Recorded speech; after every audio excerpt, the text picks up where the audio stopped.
はい、皆さんこんにちは、ゆかです。本日の動画は実用日本語22です。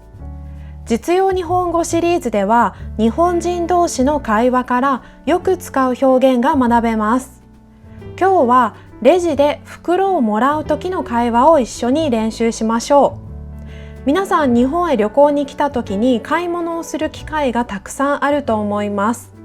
レジの担当の人とどのような会話をするのか一緒に勉強していきましょう。それでは早速始めましょう。まずは今日の練習の流れを説明します。まず日本語の字幕がない動画を一度見ます。この時会話の内容が全くわからなくても問題ありません。心配しないで大丈夫です。ここでは全体の流れを把握してください。その後私からキーワードを10個提示します。このキーワード10個に注目してもう一度同じ動画を見ます。この時には1つ2つの単語が聞き取れるかもしれません。続いて私から重要な表現の解説をします。一つ一つの単語について理解を深めましょう。その後日本語の字幕がついた動画を見ます。そして最後に字幕がない動画を見ます。最初に字幕がない動画を見たとき、全く聞き取れなかった方も問題ありません。最後に字幕がない動画を見たときには必ず聞き取れる部分が増えているはずです。だんだんと分かるところが増えていく過程をぜひ経験してください。1回では分からなければ何度も繰り返し聞いてください。それから一番最後にはレジでよく使うその他の表現もご紹介します。それでは早速始めましょう。それでは動画を一度見てみましょう。日本語の字幕がない動画です。今回使用するのは私が草津温泉に行った時に撮影したこちらの Vlog の一部分を使用します。実は前回の実用日本語シリーズ21でも同じ Vlog の一部分を使用しました。もし興味がある方はぜひ後でこちらの動画もご覧ください。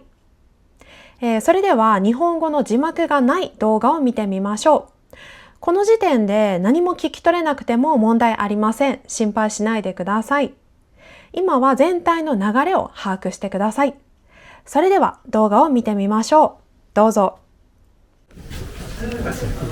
中に袋は何枚ご入り用ですか？じゃあ1個だけこのちっちゃいの用だけ1個いただけますか？にお一つ入るものを1枚で。はい。かしこまりました。あとは全部手下げます。その袋だけで。はい、大丈夫です。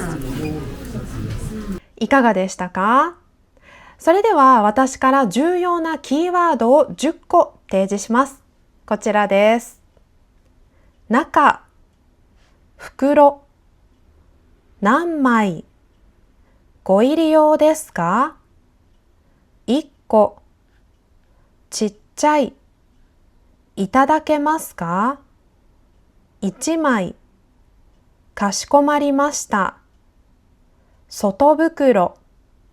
はい。それではこのキーワード10個に注目してもう一度同じ動画を見てみましょう。どうぞ。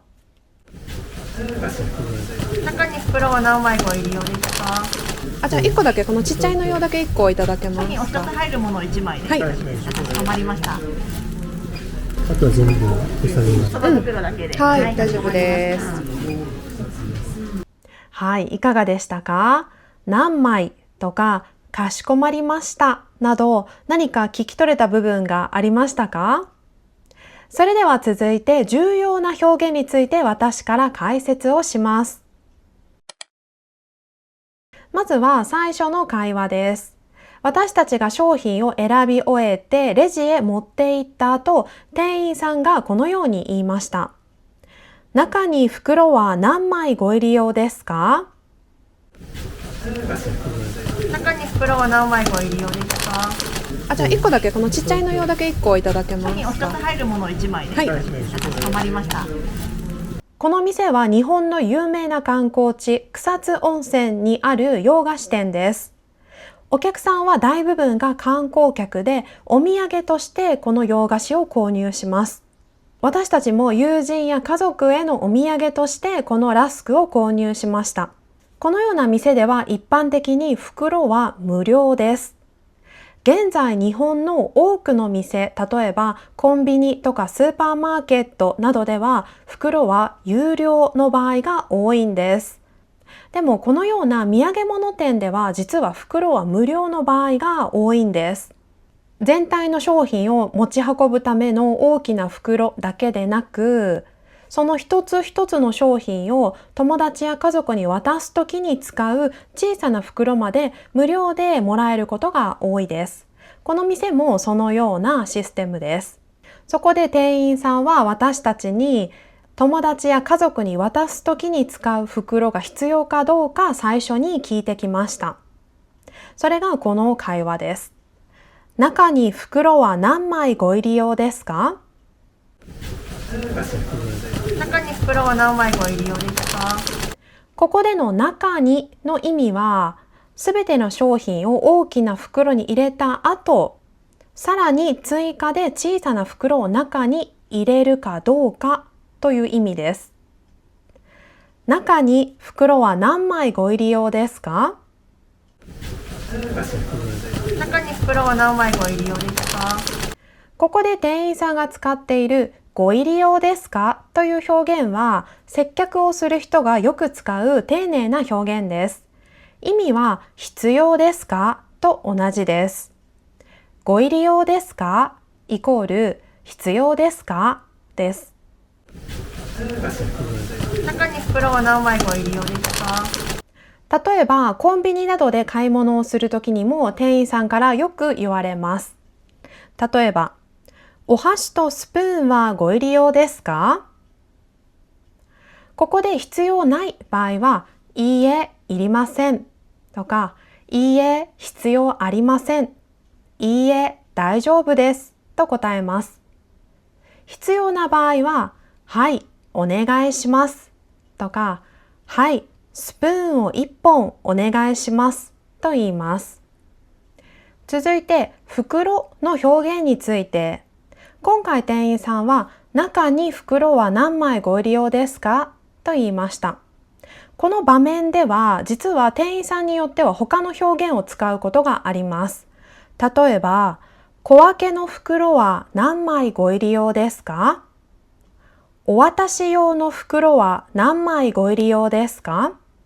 このように小分けの袋とかお渡し用の袋という表現を使う人もいます。小分けというのは大きな袋の中に一つ一つ商品が入っていて、それをまた小さなグループに分けるときとか、一つ一つを別の人に渡すとき、それは小分けの袋と言います。それからお渡し用の袋というのは、これはもうその意味そのままで、誰かに渡すときに使う袋です。それをお渡し用の袋と言います。特に土産物を販売する店とか百貨店で誰かへのプレゼントを購入した時に店員さんからよく言われます。今回の店員さんはこのように言いました。中に袋は何枚ご入り用ですか？中に袋は何枚ご入り用ですか？それから枚というこの表現についても確認しておきましょう。枚は薄いものを数えるときに使う表現です。例えば、紙、チケット、DVD などは枚と言います。1枚、2枚、3枚、4枚、5枚と数えます。今回店員さん私たちに対して質問をしたので、何枚と言いました。中に袋は何枚ご入り用ですか？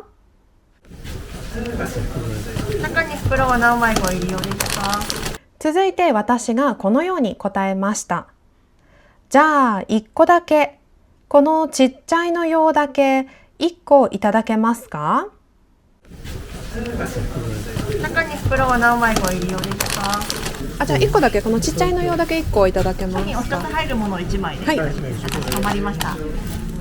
ここで私は1個という表現を使いましたが、本来袋は薄いものなので枚を使うのが一番いいと思います。でも私はとっさに商品などを数える時の1個を使いました。じゃあ1個だけ。中に袋は何枚ご入り用ですか？じゃあ1個だけ、このちっちゃいの用だけ1個いただけますお一つか？入るもの1枚です。はい。かしこまりました。1個、2個、3個というのは人が持てるぐらいの大きさのものを数えるときによく使われます。基本的には立体的な形のものに対して使うことが多いです。例えば、リンゴとかパンとか、そのようなものは個を使います。また、今回私たちが購入した商品のように、少し立体的なこのような包装の状態のものも1個2個と言っても大丈夫です。中に袋は何枚ご入り用ですか？じゃあ1個だけ、このちっちゃいの用だけ1個いただけますお一つか？入るもの1枚です。はい。かしこまりました。そして1個だけのだけ、これもよく使われる表現です。だけは程度や範囲の限定を表します。例えばこのような例文があります。1年で1週間だけ休みがあります。家族の中で私だけ中国語が話せます。パンを1個だけ買いました。このようにだけは数量とか範囲の限定を表します。今回は私たちはたくさんの商品を買いましたが、1個の商品についてだけ袋が必要です。なのでこれはある意味、限定を表しますのでだけと言いました。中に袋は何枚ご入り用ですか？じゃあ1個だけ、このちっちゃいの用だけ1個いただけますお一つか？入るもの1枚です。はい。かしこまりました。そして続いてもう一つ会話で使われる表現、ちっちゃいが出てきます。このちっちゃいの用だけ。中に袋は何枚ご入り用ですか？じゃあ1個だけ、このちっちゃいの用だけ1個いただけますお一つか？入るもの1枚です。はい。かしこまりました。ちっちゃいというのは小さいと同じ意味です。会話で使われる比較的カジュアルな表現です。他にも大きいがあります。大きいは大きいと同じです。使い方は小さい大きいと同じように使います。例えばちっちゃい袋、ちっちゃいみかん、大きい袋、大きい車など、このようにちっちゃい大きいというのが使えます。でもこれは会話で使う表現で、しかもカジュアルな印象を与えるので、もし皆さんがホテルとかお店などでお客さんと話す時には、大きいちっちゃいというのはちょっとカジュアルすぎますので、やはり大きい小さいという表現を使った方がいいです。今回私は客として少しカジュアルな表現を使いました。じゃあ1個だけ、このちっちゃいの用だけ1個いただけますか？中に袋は何枚ご入り用ですか？じゃあ1個だけ、このちっちゃいの用だけ1個いただけますお一つか？入るもの1枚です。はい。かしこまりました。そして最後のいただけますか？これは実はとても丁寧な表現です。いただけますかイコールもらえますかです。いただくはもらうの謙譲表現です。いただけますかはもらえますかと同じです。中に袋は何枚ご入り用ですか？じゃあ1個だけ、このちっちゃいの用だけ1個いただけますお一つか？入るもの1枚です。はい。かしこまりました。この表現がよく使われる場面としては、例えば私たちがレストランへ行って水が欲しいと思った時、店員さんにこのように言います。すみません、水をいただけますか？箸が欲しい場合は、すみません、箸をいただけますか？このようにいただけますかというふうに聞くと丁寧な印象を与えることができます。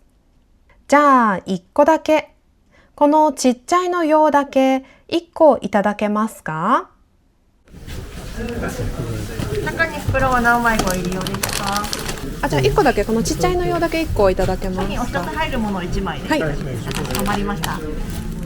続いて店員さんがこのように言いました。商品お一つ入るものを1枚ですか？中に袋は何枚ご入り用ですか？じゃあ1個だけこのちっちゃいの用だけ1個いただけますお一つか？入るもの1枚です。はい。かしこまりました。実は今回の店員さんの会話ではが省略されています。本来は商品の後ろにがをつけて商品がお一つ入るものを1枚ですかと言います。でも日本人の会話の中ではよくこのような省略が発生します。今回店員さんもがを言いませんでした。商品お一つ入るものを1枚ですか？中に袋は何枚ご入り用ですか？じゃあ1個だけこのちっちゃいの用だけ1個いただけますお一つか？入るもの1枚です。はい。かしこまりました。今回店員さんは一つの前におをつけました。このおは、丁寧な印象を与える言い方です。おプラス名詞、ごプラス名詞、この形で丁寧な印象を与えることができます。中に袋は何枚ご入り用ですか？じゃあ1個だけこのちっちゃいの用だけ1個いただけますお一つか？入るもの1枚です。はい。かしこまりました。おの後ろの名詞は基本的には和語を使います。和語というのは昔から日本にあった言葉です。そして語の後ろの名詞は基本的には漢語を使います。これは、漢字が入ってきたタイミングで日本に来た言葉です。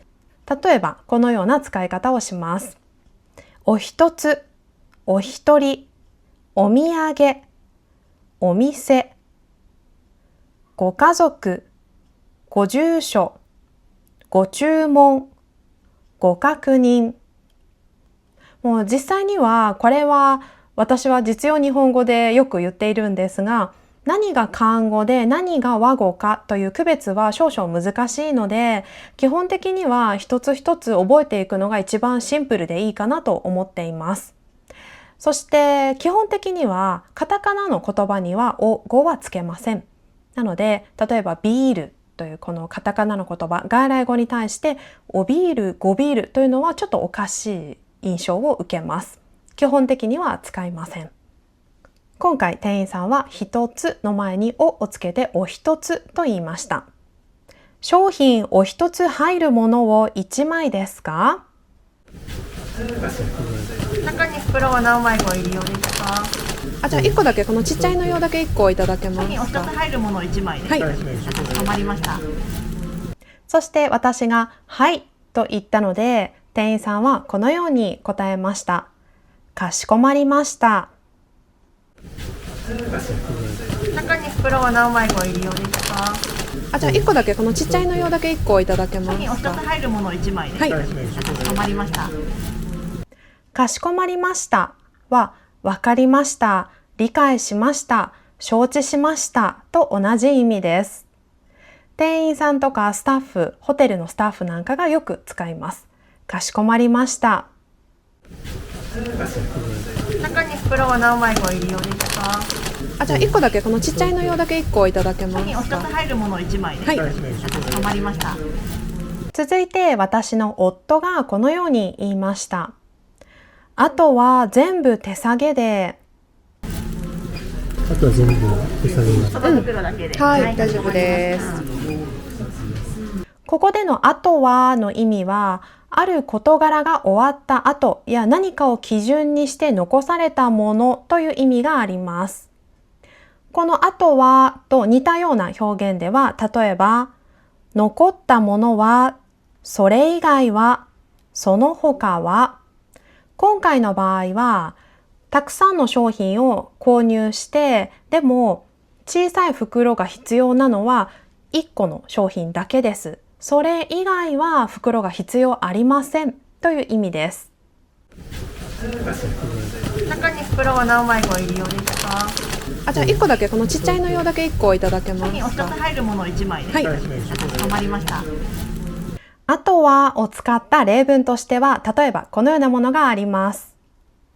例えばみんなでコース料理を食べているとき、食事は全部終わったから、あとはデザートだけですね。ここでのあとはの意味は、コース料理のいくつかの料理はもうすべて食べました。ここまではすべて終わりました。残ったのはデザートですね。この後食べるのはデザートだけです。そのように言いたいときに、あとはデザートだけですねと言います。またこのような例文もあります。あるイベントの参加者についてどんな人が来てるんですかと聞いている場面です。日本に住んでいる人は3人だけで、あとは全員海外から来ました。ここでの意味はそれ以外はと同じです。参加者が例えば50人います。でも50人の参加者の中で日本に住んでいる人は3人。それ以外は全員海外から来ました。このそれ以外と言いたいときにもあとはが使えます。日本に住んでいる人は3人だけで、あとは全員海外から来ました。このようにあとはという表現が会話の中でよく使われます。今回は買った商品と袋についてこのように言いました。あとは全部手下げで。あとは全部手下げます。袋だけで。はい、大丈夫です。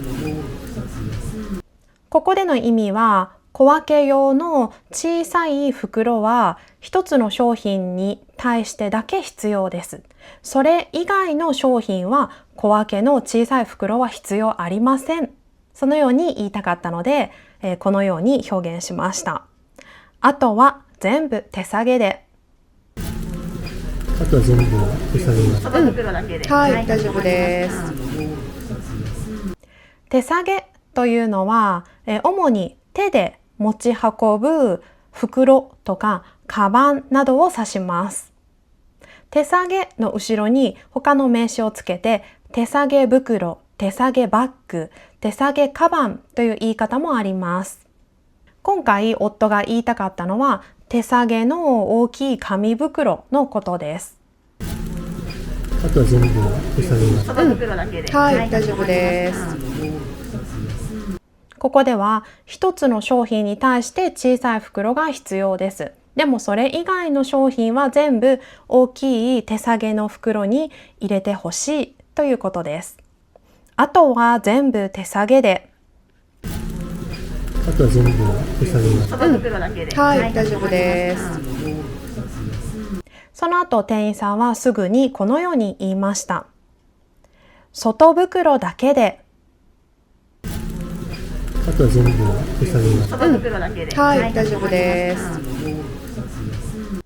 外袋というのは、その意味の通り、一番外にある袋です。例えば、ある商品を最初に透明の袋に入れて、その後紙袋に入れました。その場合は、外袋は紙袋です。また、チョコレートなどのお菓子の場合、そのチョコレートは大きい袋の中に一つ一つ小分けの袋に個包装に、分けて入れてある場合ですね。その場合はこの外の一番大きいこの袋は外袋と言います。外袋の反対は内袋です。外と内です。今回店員さんの意味は一番外に来るこの紙袋のことを指します。それを外袋と言いました。外袋だけで。あとは全部手下げます。袋だけで。はい、大丈夫です。そしてその後私は問題がないと思ったのでこのように言いました。はい、大丈夫です。あとは全部手下げます。袋だけで。はい、大丈夫です。ここでの意味はそれでいいです。そのようにしてもらって問題ありませんという意味です。はい、大丈夫です。あとは全部手下げます。袋だけで。はい、大丈夫です。そして最後に店員さんはかしこまりましたと言いました。あとは全部手下げます。袋だけで。はい、大丈夫です。はい。それでは、日本語の字幕がついた動画を見てみましょう。今、一つ一つの表現について確認をしたので、わかる部分が増えているはずです。挑戦してみましょう。それでは、どうぞ。中に袋は何枚ご入り用でしたか？じゃあ1個だけ、このちっちゃいの用だけ1個いただけますにお一つか？入るもの1枚で。はい。かしこまりました。あとは全部手作業その袋だけで。はい、大丈夫です。はい。いかがでしたか？では最後に字幕がない動画を見てみましょう。今日最初に字幕がない動画を見たときに何も聞き取れないと思った方も、これから見る動画の中では何かわかる部分が増えているはずです。挑戦してみましょう。それではどうぞ。中に袋は何枚ご入り用でしたか？じゃあ1個だけ、このちっちゃいの用だけ1個いただけますにお一つか？入るもの1枚で。はい。かしこまりました。あとは全部手作業その袋だけで。はい、大丈夫です。はい。いかがでしたか？1枚、何枚、かしこまりましたなど何か聞き取れた部分がありましたか？それでは最後に日本で買い物をするときによく使う袋に関する表現をご紹介します。まず漢字の読み方について、一つのこの漢字だけで読む場合は袋と言います。でもこのように前に別の名詞がついて作られたこのような単語の場合は袋と読みます。例えばこのような単語は紙袋、ビニール袋、布袋、麻袋と読みます。全部袋になりますので注意してください。今紹介したこの袋は袋の前に素材の名前が入っています。紙、ビニール、布、麻とかね。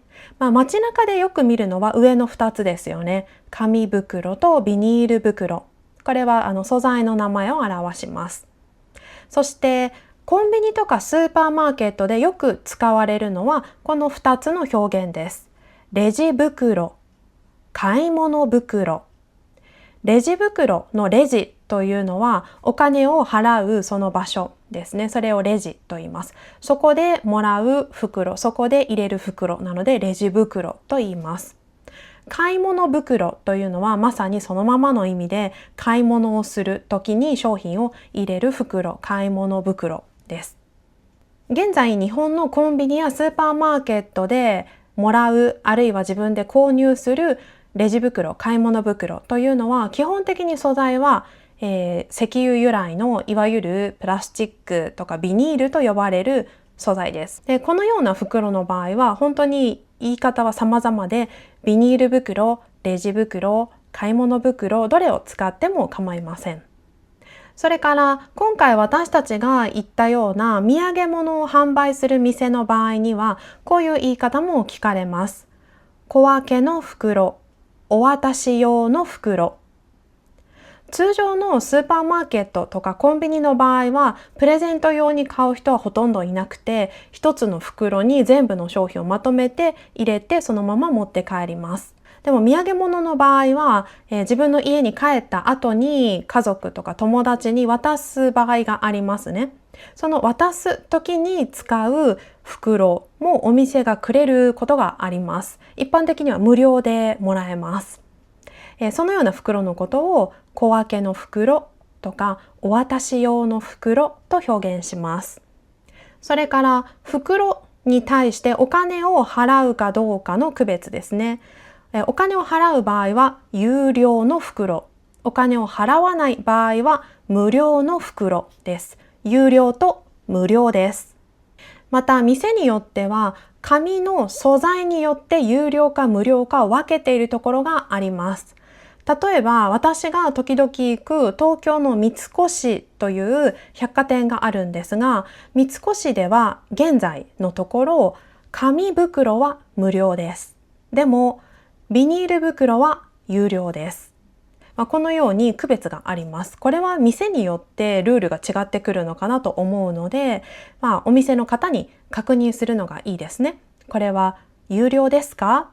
無料ですか？というふうに確認してください。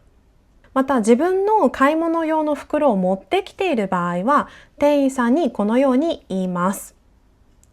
エコバッグがあります。自分の買い物袋があります。